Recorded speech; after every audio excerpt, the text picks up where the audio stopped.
Bonjour et bienvenue sur Technapa, la Tech à Papa. Alors aujourd'hui, on va tester dans cette vidéo la Mingda Magician Pro 2, qui est donc la nouvelle itération de leur modèle grande taille. Je dis grande taille parce qu'on est ici sur 40 sur 40 sur 40, ce qui est déjà une belle taille.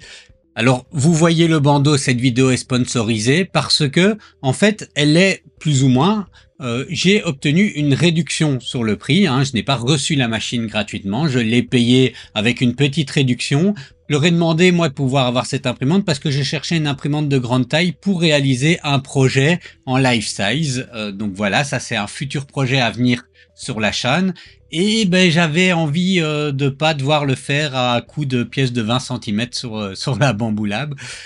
Donc voilà, pour diminuer les coûts pour moi, je leur ai demandé si un partenariat était possible.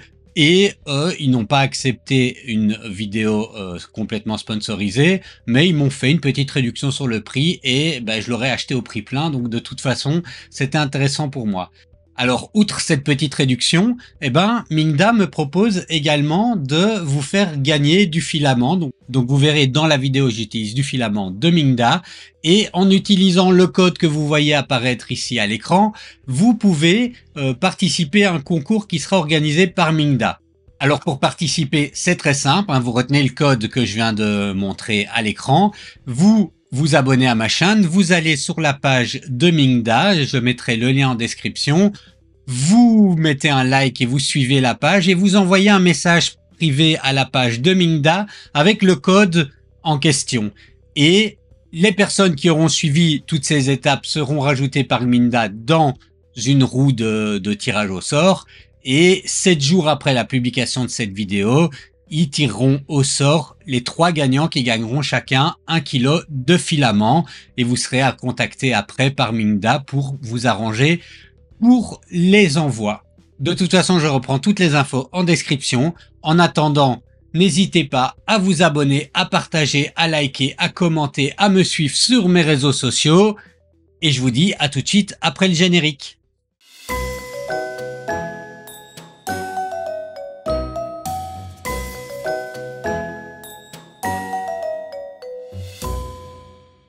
Alors commençons cette vidéo avec la découverte des caractéristiques, hein, comme d'habitude. Donc on est sur quoi comme machine? On est sur une machine grand format. Grand format parce qu'on est sur du 40 x 40 x 40, ce qui est vraiment pas mal. Alors, quelles sont ses caractéristiques principales? Premièrement, ils mettent en avant le Smart Auto Leveling. Alors ils disent que c'est eux les innovateurs de l'auto leveling avec cette imprimante. Donc ben, on va voir un petit peu de quoi ça parle une fois que je l'utiliserai. Et c'est un auto-leveling en 36 points.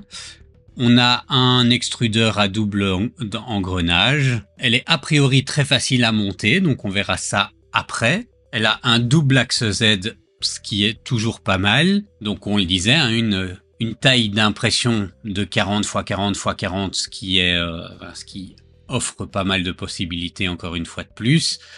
Un câble management qui a priori est propre, et comme on le voit ici, moi je trouve ça plutôt pas mal. Bon, on a un tenseur de courroie et une plateforme PEI magnétique, je suppose. Donc bah ça encore on verra.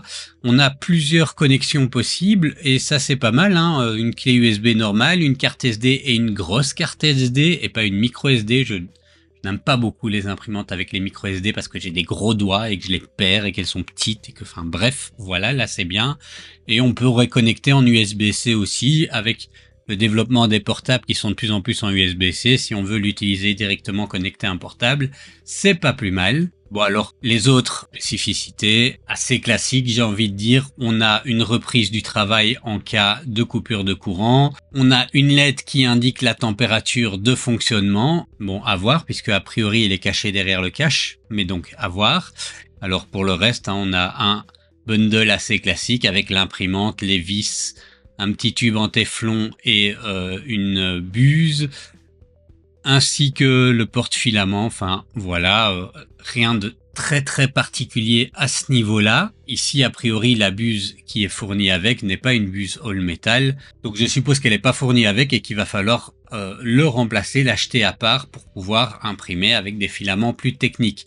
Donc ici a priori ce sera une machine pour du PLA et du TPU, peut-être du PETG également, mais on va pas aller plus loin, d'autant plus qu'elle est pas fermée, qu'elle est pas cloisonnée, donc les filaments beaucoup plus techniques et beaucoup plus sensibles au warping comme l'ABS, ça risque d'être compliqué avec une machine comme celle-là. Bon, alors au niveau des accessoires disponibles, on parlait de l'upgrade de l'hot end ici qui permet de monter à 300 degrés. Il coûte 30 $. On a l'extrudeur complet qui à mon avis est avec une hot end standard. Bon, des courroies, des fans, donc rien de très très très particulier, du matériel, voilà, pour des câbles hein, pour faire la maintenance ou remplacer des pièces. Il y a vraiment quand en upgrade ou en amélioration qu'on a cette hot end all metal qui peut être achetée à part. Voilà un petit peu au niveau des caractéristiques. Passons tout de suite à l'unboxing. Donc voilà, je vous disais en introduction que j'avais payé moins cher cette imprimante et entre-temps, ils m'ont envoyé du filament pour tester avec leur machine et ils m'ont demandé d'organiser un petit concours pour vous permettre de gagner ce filament. Hein. Je vous ai dit ça également en introduction et donc je vais utiliser ce filament pour pouvoir faire le test de cette machine, en tout cas principalement. Et je vais vite vous montrer. Hein. C'est un filament tricolore silk. Voilà, c'est pas le meilleur pour faire des tests de calibration, mais pour avoir de beaux résultats, il est probablement sympathique. Bon, alors on m'a demandé de passer les déballages de boîte, donc voilà le contenu de la boîte. Alors, qu'est-ce qu'on a pour commencer? On a un mode d'emploi qui est sobre, mais en 2 ou 3 couleurs. Les instructions sont claires pour pouvoir le monter. De ce côté-là, pas de souci. On a une prise de courant européenne, donc voilà, ça c'est tant mieux. On a également un support de bobine, il est assez solide. Alors on a le bloc d'extrusion qui est qui est un beau gros bloc. Bon alors la petite visserie, il y en a pas beaucoup parce qu'en fait il n'y a pas beaucoup de choses à visser.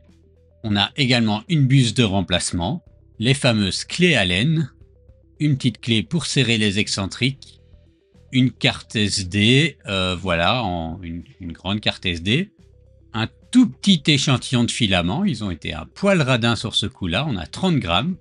Alors pour le reste, la base est déjà pratiquement montée, hein, il suffit d'installer le portique et de venir visser les deux axes de soutien aux axes Z, mais je vous montrerai ça dans la partie montage. On a aussi un plateau magnétique PEI. Vu sa taille, c'est pas toujours super simple de le replacer. Voilà, pour le reste, ici, on a des rails linéaires et le portique avec l'axe X. Je trouve que la courroie est un peu lâche, mais bon, il y a un tenseur de courroie, donc je vais certainement retendre un petit peu la courroie. Alors passons au montage. Le montage est vraiment pas compliqué. On vient faire passer le portique ici en dessous, hein, comme vous le voyez ici. Et puis on va venir simplement visser avec les vis adéquates le portique à la base.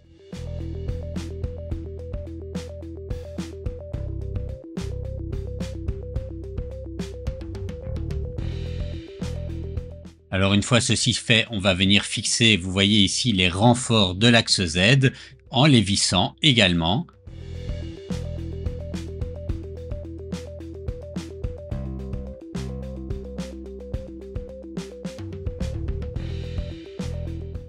Après, on vient resserrer les vis à la base du renfort. On fixe le porte-bobine. On peut le mettre du côté qu'on veut. Moi, je vais le mettre de ce côté-là. Voilà, on pourrait le mettre de l'autre côté aussi. Mais moi, je préfère ce côté-là. Et il doit simplement être clipsé. Ensuite, on vient attacher et visser le câble pour le plateau chauffant.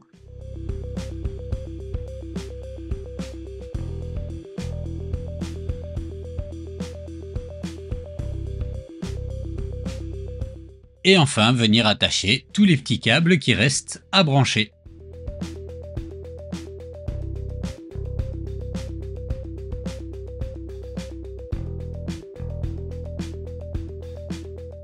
Maintenant, on vient visser le bloc d'extrusion, tout simplement. Alors, vous pouvez pas vous tromper, hein, il n'y a qu'un côté pour le faire.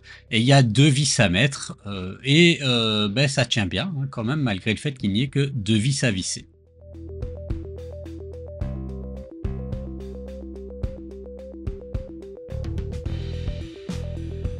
Alors, on vient brancher la nappe dans le bloc d'extrusion et c'est tout. Et voilà, donc il promettait un montage rapide et facile, et bah je pense que ça me semble rapide et facile. En tout cas, je n'ai pas eu de difficulté particulière. Donc maintenant, ce qu'on va faire, c'est la brancher et regarder l'interface. Alors voilà l'interface, donc on peut voir qu'elle est assez sobre. On a différentes petites cases. Elle est disponible en français. Alors si je clique sur préparer, là on peut avoir des presets définis pour le type de filament. Donc pour PLA, c'est pour préchauffer la machine en fait. PLA, PETG, TPU. On peut augmenter ou diminuer la température du profil si on veut le modifier. Voilà, ce sont des accès rapides. Au niveau de la buse, ben voilà, simplement on peut agir manuellement sur la buse avec le même genre d'informations.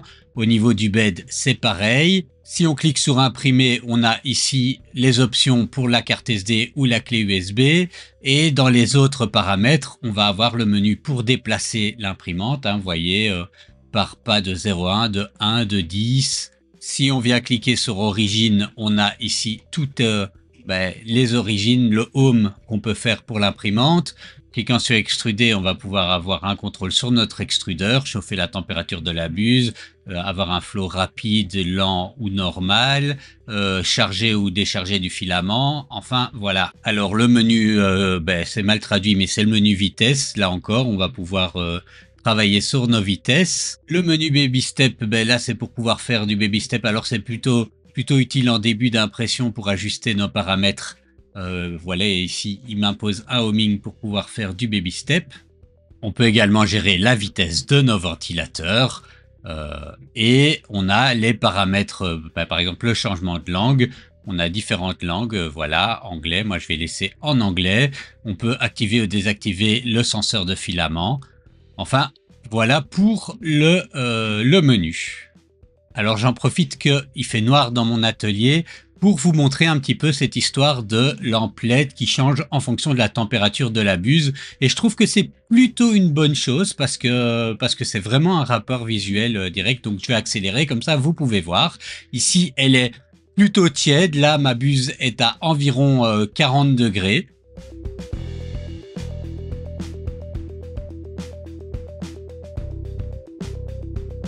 Bon, alors pour le premier test d'impression, je vais lancer un fichier qui est disponible sur la carte SD. C'est un fichier test qui s'appelle Angel. Enfin, ils l'ont appelé Angle.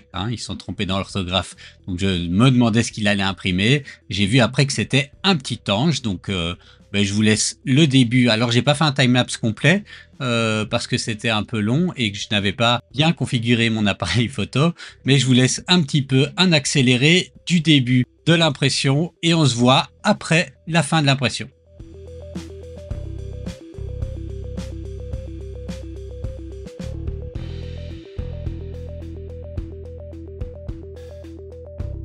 Bon alors voilà, c'est un ange, il est plutôt joli. Alors je vais devoir retirer le plateau magnétique et c'est à ça qu'on voit que ça sert vraiment bien ces plateaux magnétiques parce que bon l'impression colle bien mais voilà, ça se décolle aussi facilement avec le plateau magnétique. Alors un tout petit peu de stringing, il va falloir bon c'est aussi avec du filament silk et le stringing il est sur les supports donc je préviens c'est pas anormal. Pour le reste une fois qu'on retire les supports ça donne plutôt un beau résultat. Le filament Mingda là au passage je le trouve quand même vraiment joli. Voilà, content de ce test d'impression. Alors ici c'est un fichier qui est pré-slicé, c'est un fichier fourni, ils ont mis un raft, c'est un fichier qui est fourni avec l'imprimante. Donc le voilà, encore un petit support là, à l'arrière c'est plutôt rouge. Voilà, maintenant passons au fichier que je slice moi-même. Alors après avoir imprimé le fichier test qui était fourni sur la carte SD, on va maintenant s'intéresser à imprimer un fichier choisi nous-mêmes. Alors pour ça, sur la carte SD, il propose Cura. C'est une vieille version, donc j'ai directement installé la dernière version de Cura et on va regarder s'il y a directement un profil dedans. Je ne pense pas, mais on va pouvoir à mon avis partir sur le profil de la Pro 1. Donc je viens ici ajouter une nouvelle imprimante d'une autre marque. On va venir chercher Mingda, JKL hop, hop, j'étais un peu trop loin. Voilà. Et on n'a effectivement pas de Pro 2. Et donc, on va prendre la Pro 1 et on va éventuellement regarder quelles sont les différences par rapport à la Pro 1 pour un petit peu adapter le profil. Alors ici, on voit qu'on est sur les mêmes dimensions.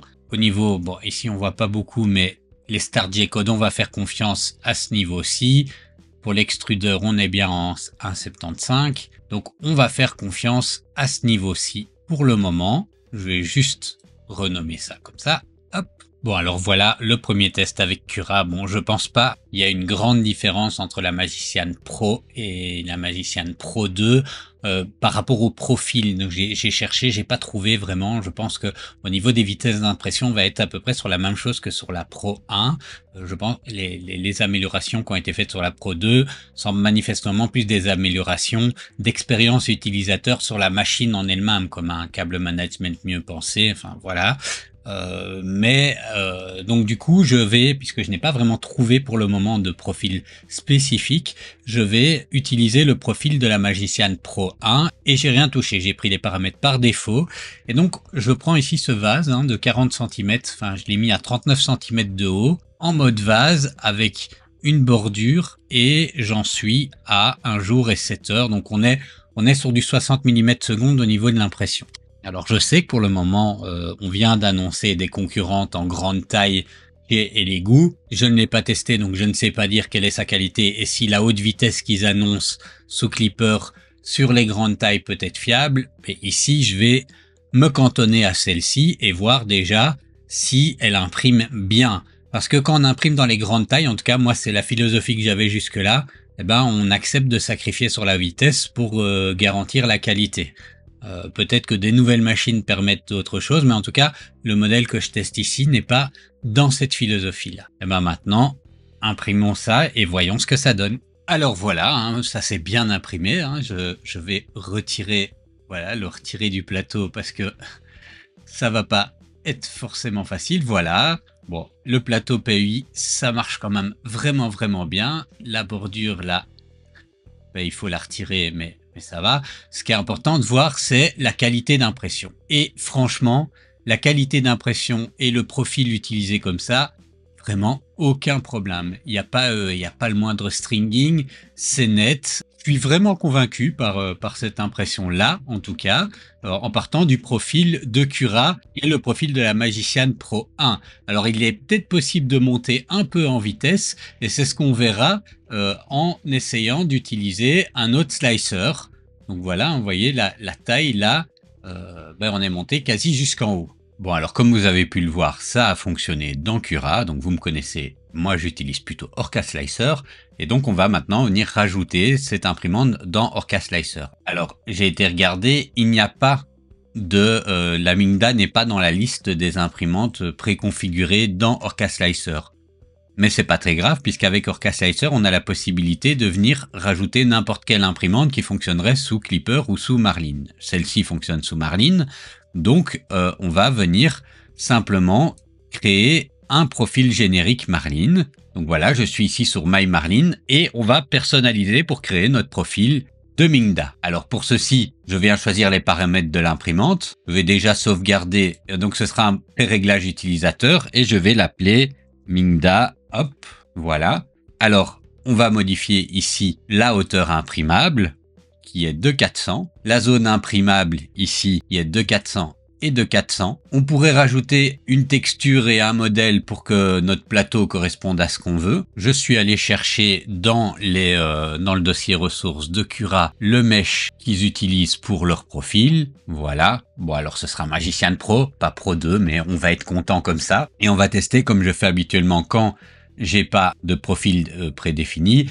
On va copier ce qu'on trouve dans le profil de Cura, notamment les J-codes de départ et de fin, quelques caractéristiques, et on va tester comme ça. Puis si ça marche bien, tant mieux. Si ça marche pas bien, on va affiner. Donc je vais venir chercher ici le J-code de départ dans Cura. Donc je fais gérer les imprimantes, paramètres de la machine, et je viens prendre ici le J-code de départ. Alors c'est possible, c'est assez rare, mais il y a quelques instructions qui sont pas exactement les mêmes entre Cura et Orca, mais c'est pas grave, alors il nous prévient et on vient simplement modifier. En fait, l'instruction est la même, mais c'est le libellé de l'instruction, enfin le code, la variable de l'instruction qui est différente. On corrigera ça si c'est le cas. Pour le reste ici, le diamètre de la buse, on va garder comme ceci. Alors pour la rétraction, je suis un petit peu mitigé, parce qu'ici, de base, dans Orca, il nous propose 0,9 et pour du direct drive, ça me paraît cohérent. Bon, la vitesse peut être un peu élevée, mais si je regarde dans le profil qui est prédéfini dans Cura, eux, ils activent une distance de rétraction de 2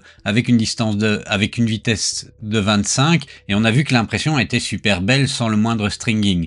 Donc, je vais commencer par reprendre la même distance de rétraction et on verra ce que ça donne. Et pour les vitesses et l'accélération, c'est pareil, je vais commencer par reprendre ce qu'on retrouve dans Cura et puis éventuellement, j'affinerai mon profil si je ne suis pas entièrement satisfait. Alors avant de me lancer dans une impression de grande taille, on va faire un petit benchy. Bon voilà, 1h30, hein. On n'est effectivement pas sur les imprimantes dites haute vitesse, hein, je le rappelle. La qualité de cette imprimante, c'est sa taille d'impression, c'est pas forcément sa vitesse d'impression. Alors j'utilise le filament Mingda qui est du filament Silk, qui est pas non plus le meilleur filament pour faire des tests.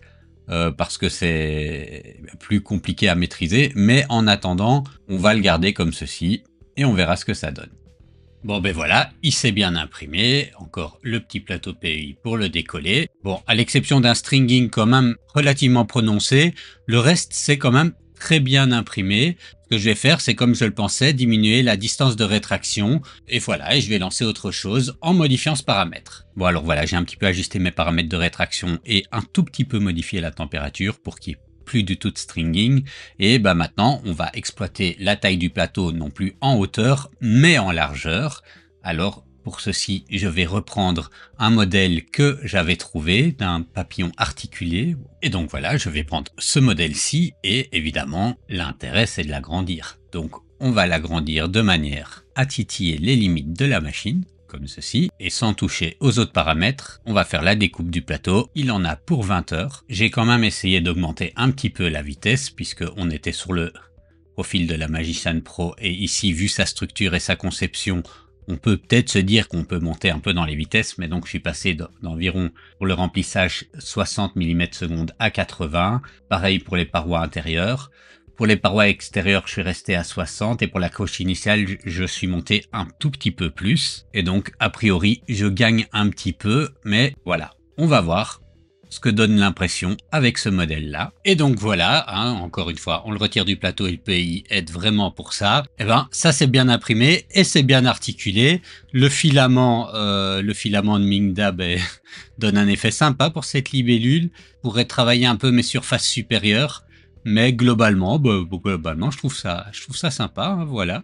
Et le fait de pouvoir comme ça avoir une grande taille d'impression, ça donne des facilités. Bon voilà, on a vu que ça fonctionnait plutôt pas mal. Alors maintenant, tant sur la hauteur, on n'a pas vu de problème en imprimant jusqu'à 40 cm de haut sur l'axe Z. Ici, ça s'est bien passé l'impression en largeur. Et donc pour le plaisir, on va imprimer autre chose. Je vais garder mon profil de Orca Slicer et on va faire la Moon City. Bon, je vais pas la faire aux dimensions maximum de la machine parce que on va regarder ce que ça ferait.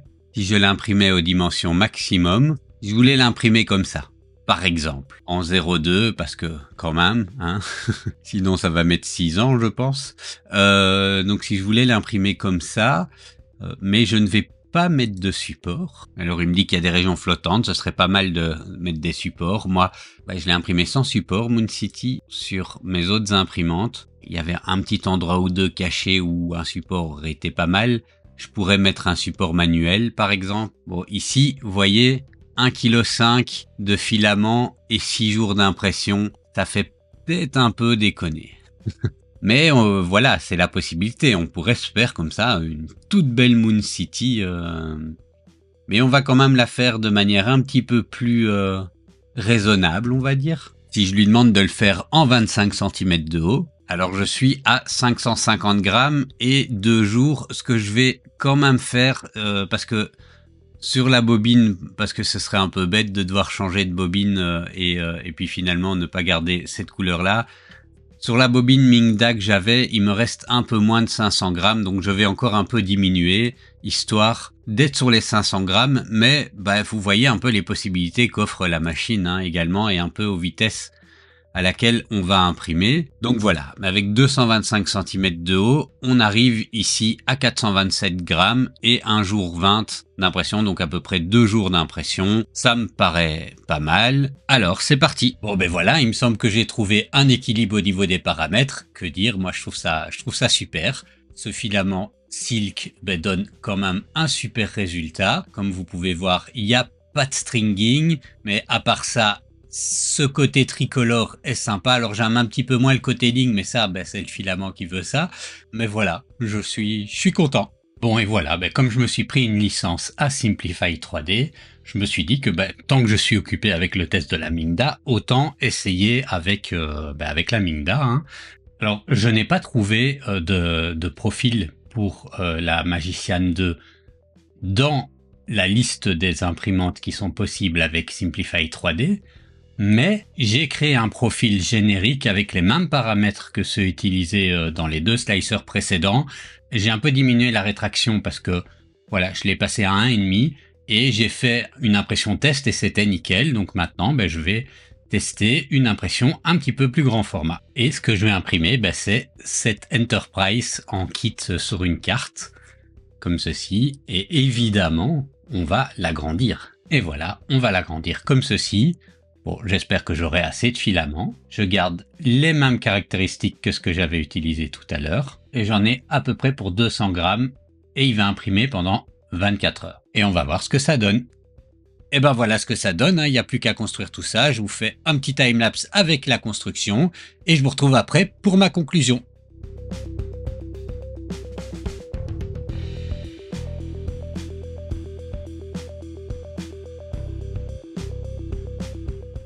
Et voilà, l'Enterprise est terminée. Ça va faire un joli petit cadeau pour mon fiston. Et je vous retrouve maintenant pour la conclusion. Bon alors, quelle serait la conclusion que je donnerais pour cette imprimante? Alors, au moment où j'ai commandé cette imprimante, on était au mois de juillet, on n'avait pas encore eu les annonces des Cobra 2 et des Neptune 4 Max.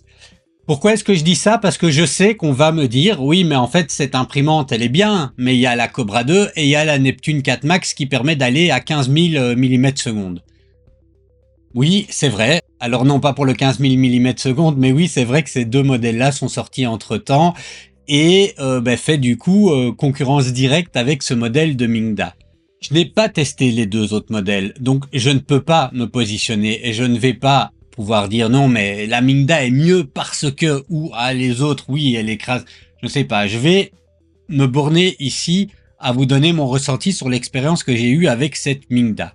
Alors la machine en elle-même est robuste et elle tient bien, elle est fiable et ça c'est quelque chose que je trouve déjà très positif.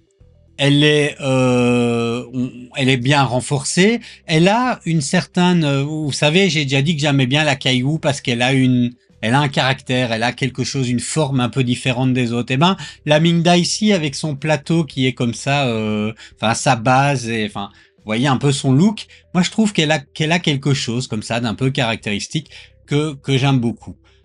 Alors, c'est une amélioration de la Magician Pro 1 que je n'avais pas testée.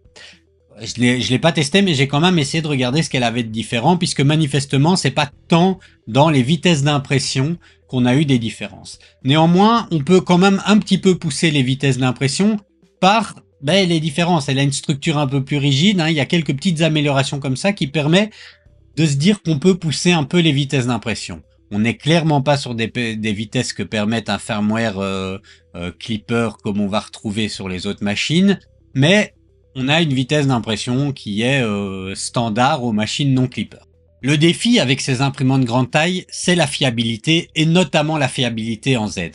Plus on monte, plus on a des risques de petits mouvements, il suffit que ça bouge un petit peu et on a comme ça des petites lignes qui apparaissent et je n'ai pas du tout expérimenté ça avec cette imprimante.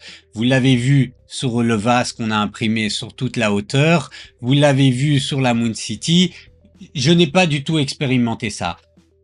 pour le dire, j'avais une Cobra Max avant, et la Cobra Max, ben j'avais ça. J'ai testé la CRM4 de Creality, et avec la CRM4 de Creality, il a fallu que je règle beaucoup pour diminuer, et j'avais toujours un petit peu ce phénomène en montant en Z.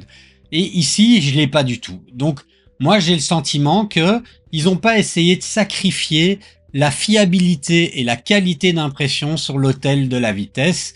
Et ça, c'est quelque chose que je trouve positif. Alors oui, évidemment, en point négatif, on notera la vitesse. Sur des impressions de grande taille, une vitesse relativement contenue comme celle qu'on a ici, fait des impressions sur plusieurs jours. Ça peut être contraignant, ça dépend de vous. Moi, dans mon atelier, elle tourne plusieurs jours et puis je fais d'autres trucs et j'y pense pas. Donc, pour moi, pour mon usage, c'est pas super contraignant, mais je peux concevoir que si vous voulez de la vitesse, c'est peut-être pas le modèle qui vous convient le plus. Néanmoins, si vous voulez bien sacrifier un peu la vitesse pour la fiabilité, je vous conseille de vous y intéresser. Au niveau du fonctionnement et au niveau de l'écran, de l'interface, on a ce qu'il faut. Il y a des choses qui manquent peut-être un petit peu pour une utilisation beaucoup plus avancée. Donc j'ai envie de dire, oui, si vous êtes relativement débutant, que vous voulez pouvoir avoir une impression grande taille sans devoir chipoter à trop de paramètres, sans devoir trop régler, retravailler ou faire des améliorations de votre firmware, c'est probablement une option à considérer. Alors au niveau des points négatifs, et c'est pas parce qu'ils m'ont fait une petite réduction sur le prix, hein, mais j'ai pas énormément de points négatifs à lui donner. La livraison a été rapide, hein, je l'ai commandé simplement, j'ai juste eu un petit bon de réduction d'une 50aine d'euros sur le prix de la machine, hein, pour être totalement transparent. Je l'ai commandé comme n'importe quel client, elle m'a pas été envoyée en mode influenceur, donc on a vraiment essayé de faire en sorte qu'elle arrive vite. Ça s'est bien passé. Pour la construction, c'est facile comme ils disent. Elle est fiable. Au niveau, oui, peut-être le manque de profil, hein, mais je les encourage peut-être à mettre à jour les profils dans les slicers les plus utilisés, Cura, Orca Slicer, Super Slicer, Prusa Slicer, et éventuellement Simplify 3D. Comme ça, les plus grands débutants n'auront pas à faire comme moi, c'est-à-dire copier un J-code du truc précédent, utiliser le... Enfin bref, voilà. Ça, c'est peut-être un point pour lequel il faut être un petit peu plus attentif et qui serait peut-être un point négatif. La vitesse, voilà, hein, c'est un choix. Elle tourne sous Marlin et ils ont pas essayé. Enfin, je suis sûr qu'on peut la pousser un peu. J'ai pas pris de risque. Moi, j'ai commencé à 60, j'ai fait 80. Je pense que je dois pouvoir la faire tourner à 100, 120 sans trop de difficultés. J'ai pas pris de risque pour les impressions parce que comme j'étais parti sur plusieurs jours, j'avais pas envie que ça merde après quelques, enfin voilà, après 2 jours d'impression. Je testerai de mon côté.